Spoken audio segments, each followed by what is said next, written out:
Hey guys, welcome back. இந்த வீடியோவில் positional ஆர்குமெண்ட்னா என்ன, கீவேர்ட் ஆர்குமெண்ட்னா என்னன்னு பார்க்க போகிறோம். ஃபஸ்ட்டு பொசிஷனல் ஆர்குமெண்ட் எல்லாமே நம்ம கொடுக்குற டேட்டாஸ் எல்லாம் டியூபிள் ஃபார்மேட்டில் கலெக்ட் ஆகும். இதுவே கீவேர்ட் ஆர்குமெண்ட் எடுத்துக்கிட்டிங்கன்னா அது எல்லாமே டிக்ஷனரி ஃபார்மேட்டில் கலெக்ட் ஆகும். இது எப்படி வேலை செய்யுதுங்க சின்ன சின்ன எக்ஸாம்பிள் பார்த்து தெரிஞ்சுக்கலாமா?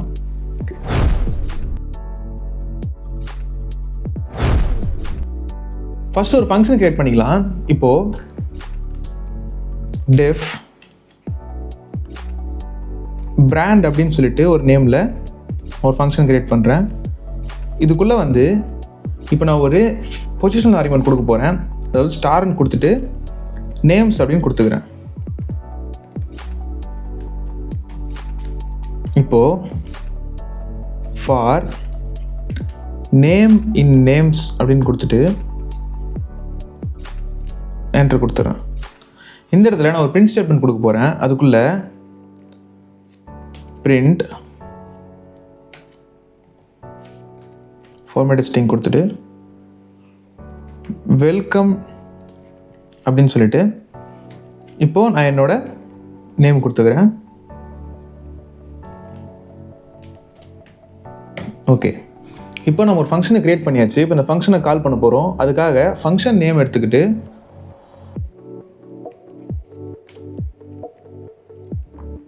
பிராண்ட் அப்படின்னு எடுத்துக்கிட்டு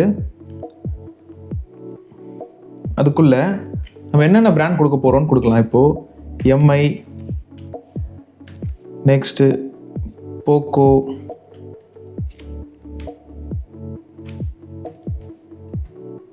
ரியல்மி,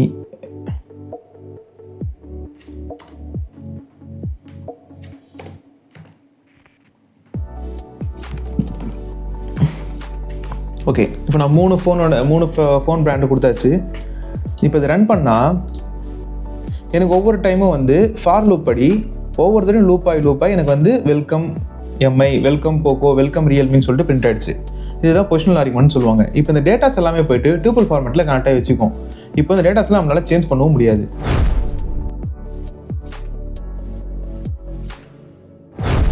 இப்போது கீவேர்ட் ஆர்குமெண்ட் என்னன்னு பார்த்துடலாமா?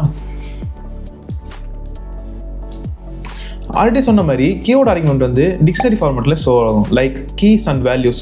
நம்ம டிக்ஷனரி வீடியோஸ் பார்த்துதான் தெரிஞ்சிருக்கும் உங்களுக்கு. நம்ம கொடுக்குற எல்லா வேல்யூமே வந்து கீ ஃபார்மேட்லையும் வேல்யூலையும் சேர்ந்துக்கும். அதாவது கீயை வந்து சேஞ்ச் பண்ண முடியாது, வேல்யூஸ் வந்து அடிக்கடி சேஞ்ச் பண்ணிக்கலாம். இப்போ அதுக்கு ஒரு எக்ஸாம்பிள் பார்த்துலாமா? இப்போ அதே மாதிரி நான் ஒரு ஃபங்க்ஷன் கிரியேட் பண்ணுறேன். அதே ஃபங்க்ஷனுக்குள்ளே என்ன கொடுக்குறேன்னா அதே பிராண்டுன்னு கொடுத்துக்கிறேன். பிராண்டுக்குள்ளே இது எப்படி டெவலப் பண்ணுவாங்க பார்த்தீங்கன்னா ரெண்டு தடவை ஸ்டார் கொடுப்போம். கொடுத்துட்டு அதே நேம்ஸ்ன்னு கொடுத்துக்கலாம்.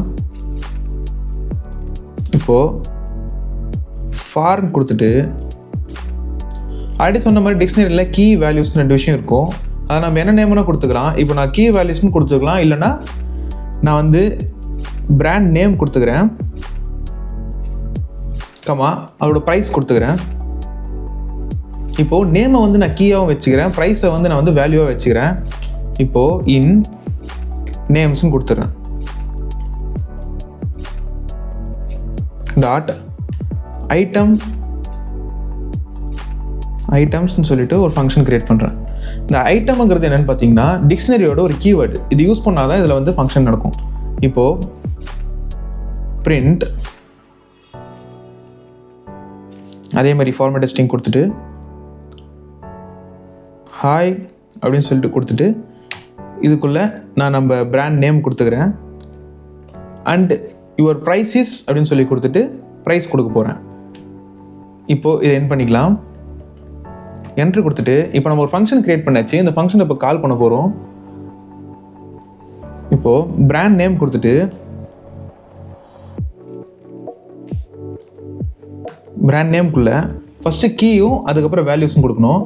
இப்போ வந்து நேம் என்ன கொடுக்கணும்னு பார்த்தோன்னா போக்கோ கொடுத்துடலாம். இது வந்து கீ வேல்யூ, கீ நெக்ஸ்ட் வந்து வேல்யூ கொடுக்க போகிறோம். போக்கோ வந்து 12,000 அப்படி கொடுத்துக்கிறேன். நெக்ஸ்ட்டு கமா போட்டு நெக்ஸ்ட் என்ன கொடுக்கலாம், ரெட்மி கொடுக்கலாமா? ரெட்மி ஈக்குவல் டு 10,000 கொடுத்துக்கிறேன். நெக்ஸ்ட்டு ஆப்பிள் கொடுத்துட்டு 50,000 கொடுத்துக்கிறேன். ஓகே, இப்போ இதை ரன் பண்ணலாமா? ஓகே, எங்கே நம்ம மிஸ் பண்ணியிருக்கோம், கோலன் கொடுத்தாச்சு. இப்போ ரன் பண்ணால் அதே ஃபார் லூப் படி ஒவ்வொரு தடவையும் நம்ம கொடுத்த வேல்யூஸ் வந்து லூப் ஆகி நம்மளுக்கு hi Poco your price is 12,000 அப்படின்னு பிரிண்ட் ஆகிடுச்சு. அதே மாதிரி hi Redmi your price is 10,000, hi Apple your price is 50,000 அந்த மாதிரி சொல்லிட்டு பிரிண்ட் ஆகிடுச்சு. இதை மோஸ்ட்லி எங்கே யூஸ் பண்ணுவோம் பார்த்தீங்கன்னா ஃபங்க்ஷன்ஸ்குள்ள யூஸ் பண்ணுவாங்க. அப்புறம் அடுத்தடுத்து ஊப்ஸ் கான்செப்ட்லாம் நிறைய யூஸ் பண்ணுவாங்க. இதெல்லாம் என்னென்னங்கிறது இன்னும் டீட்டெயில்டாக அடுத்தடுத்த வீடியோவில் பார்த்து தெரிஞ்சுக்கலாம். இப்போது உங்களுக்கு புரிஞ்சிருக்குன்னு நினைக்கிறேன். புரிஞ்சுதான் மறக்காம லைக் பண்ணிக்கோங்க. நம்ம சேனல் என்ன சப்ஸ்கிரைப் பண்ணாதான் சப்ஸ்கிரைப் பண்ணி வச்சுக்கோங்க. அடுத்த வீடியோவில் பார்க்கலாம்.